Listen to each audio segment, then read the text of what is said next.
안녕하세요. 안산에서 MB2P 탈모 클리닉을 운영하고 있는 김은상 원장입니다. 이번 시간은요, 발모벽이라는 게 있어요. 청소년의 발모벽에 대한 내용에 대해서 좀 더 깊이 있게 알아보는 시간을 갖도록 하겠습니다.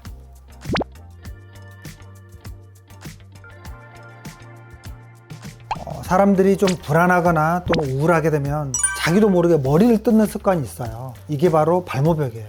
청소년 같은 경우는 틱 증상을 갖고 있다거나 킁킁킁, 눈 깜박깜박, 다리를 달달달 떤다거나 다양한 운동틱이나 음성틱 이런 것들을 갖고 있는 소아 청소년들이나 또는 소아 이런 경우에 동시에 나타나는 경우들이 많습니다.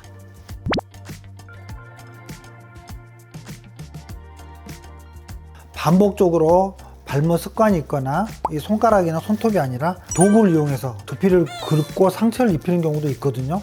즉 모낭이 다 죽어버리는 그런 반응성 탈모가 될 수도 있기 때문에 영구적인 탈모가 되면 그런 위험성이 있기 때문에 각별히 주의가 필요한 게 바로 이 발모 습관, 발모벽이라고 하는 겁니다.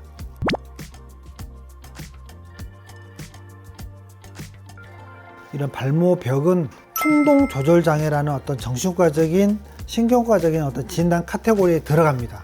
내가 답답할 때, 불안할 때, 우울할 때, 스트레스가 쌓였을 때 나도 모르게 그런 충동성을 머리카락을 뽑는 걸로 보이게 되는데 그걸 조절이 안 된다는 겁니다. 이럴 때 약물 치료도 물론 필요합니다만은 그 이전에 이제 행동 치료 그리고 인지 치료가 먼저 필요합니다. 간혹 항우울제랄지 또 신경과적인 약물 치료제가 쓰이기도 합니다. 하지만 처음부터 쓰는 것은 좀 주의를 하셔야 되고요. 그래서 치료는 당연히 탈모 클리닉을 먼저 해서 발모를 빨리 시키는 치료를 병행을 해야 되겠죠. 두 번째로 본인도 모르게 습관적으로 손이 가죠. 노래 있잖아요. 손이 가요, 손이 가, 새우깡에.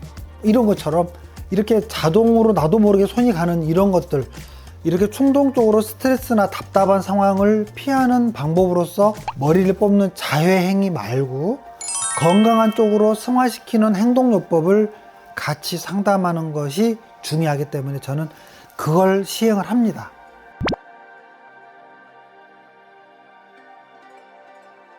충동 조절이 안 되는 감정의 문제, 이게 결국엔 뇌에서 분비되는 신경 전달 물질의 문제인 경우들이 있기 때문에 물론 성인뿐만이 아니라 소아 청소년도 그래서 약물 치료가 필요한 경우에는 약물 처방을 합니다.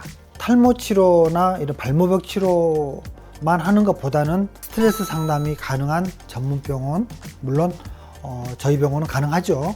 강박신경 증상들을 동반한 경우에 약물 치료를 포함해서 동시에 필요한 치료를 같이 하셔야 됩니다.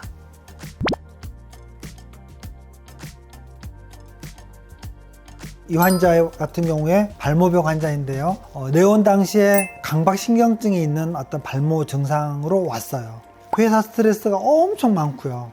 대인관계도 좀 회피하는 회피성, 또 약간 내성적이고 또 속으로 삭히고 좀 그런 성격. 그러니까 참 힘들죠. 이런 환자들이 한번 이제 말을 열고 또 미녹시딜도 잘 바르고 한 3개월 정도 탈모 치료 후에 좋아진 모습들 굉장히 좋습니다. 그럴 때 저는 기분이. 근데 이제 좋아지긴 하는데 또 재발도 잘합니다. 왜? 근본적으로 이분이 가지고 있는 어떤 무의식적인 갈등이나 성격이나 이런 것들이 좀 편해져야 돼요.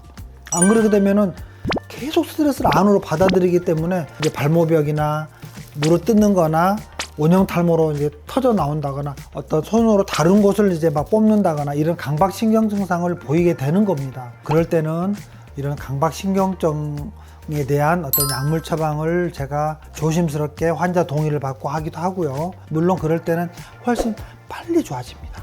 뇌에서 일어난 이런 감정 호르몬을 적절하게 조절해 주니까요. 그래서 어떤 경우에 해당되는지 잘 살펴서 치료를 하는 게 중요하다고 하겠습니다.